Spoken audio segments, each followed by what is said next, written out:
Hey friends, Annie F. Downs here, and I'm here with my friends Chris and Emily Norton. They are on the That Sounds Fun podcast, the first of our couples month in 2020 on February 3rd. When we finished the show, I had two more questions I just wanted to ask them. And you just said it, Chris, that tomorrow is the 1 year anniversary of adopting the girls. Yes, correct. Oh my gosh. Okay, so say again, how many, for people who are watching the video that haven't heard the show yet, how many daughters do y'all have? You've been married for like 2 years. We have 5 daughters. Five daughters. We have a female dog too, so I'm way outnumbered. Oh my gosh, you are outnumbered. You hadn't told us that. Way outnumbered. Yeah, but tomorrow will be the anniversary of adopting our 4 girls who are siblings. That is incredible. Okay, so Emily, one of the things I wanted to ask you that I had to resist when we were talking about fostering, 18 kids in and out of your house. Mm-hmm. Tell me what you are learning about yourself as a woman, having this parenting and mothering this many different people. Most of us won't mother in our homes like this, 20 plus different kids. Right. I mean, we love it. We absolutely love it. It's the best thing that we've ever done. And it makes me feel so alive doing it. Yeah. But it's hard because they are you love these kids with your whole heart and then they have to go home. Reunification is the goal of foster care. Right. So, I mean, besides the 5 that we've adopted, the other ones have gone home or gone to somewhere else. And so that has been really, really hard. But I've really leaned into just trusting about what my part is. Trusting that I can't do everything and I'm not meant to do everything. And so when a child does leave, I try to get really close to God and let out how I'm feeling. I'm somebody who wants to just bury it down and not feel it. But I really do have to lean into it and grieve that loss. But know that it is so worth it. And every single time it's been more than worth it.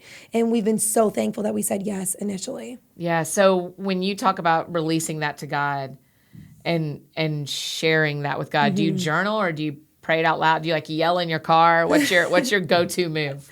No, I do. So I do some journaling, praying a lot, just surrendering to. Yeah. That's been something that I have learned so much with having all these kids in our home is that I want to take everything as a mom. I want to take it all on my shoulders and it's not all meant for me. A lot of it's meant for God. So the things that are in my control, I will take and I will do and I will focus on, and everything else I give to God and let him focus on that part. Yeah. And that's been the really big part of then I know how to get to work and how to stay focused on what I need to do and not get too overwhelmed.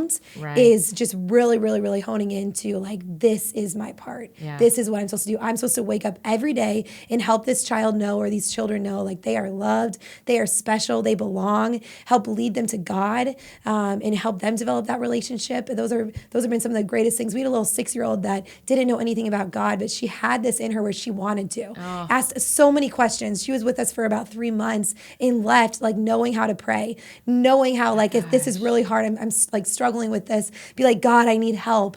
And she knew who God was after. There's nothing greater than that. Yeah. So the question I wanted to ask you, Chris, that I resisted in the show is the same conversation about control. You, after the accident, your understanding of control had to change drastically of what you are in control and what you're not in control of. And now you live in a house full of women and full of people. What do you know about God and control that you didn't know 5 years ago? Oh, man, I had to really learn kind of the hard way.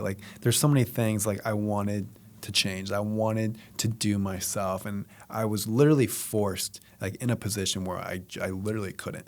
Physically, I couldn't. Right. And so just having those desires to want to do something and I just can't, it's just I don't have the control that I used to, forced me to kind of learn patience and letting things go that aren't in my control. And so I kind of carried over just spiritually and also just raising a family and just different issues and challenges that come up. It's just doing your part and just focusing on what you can do and letting everything else out of your control go. That is really hard for me. That sounds, it's sounds a good, great. Yeah, it sounds great. It's super hard to really do. Do you ever get pissed about it? Oh, yeah. Am I allowed to say that? Oh, definitely do. I think, yeah. I'm am I allowed to say pissed? I think it's important to feel that. You're human. You're going to have emotions. You're going to have frustrations and days where you just are angry or you just can't let go of something.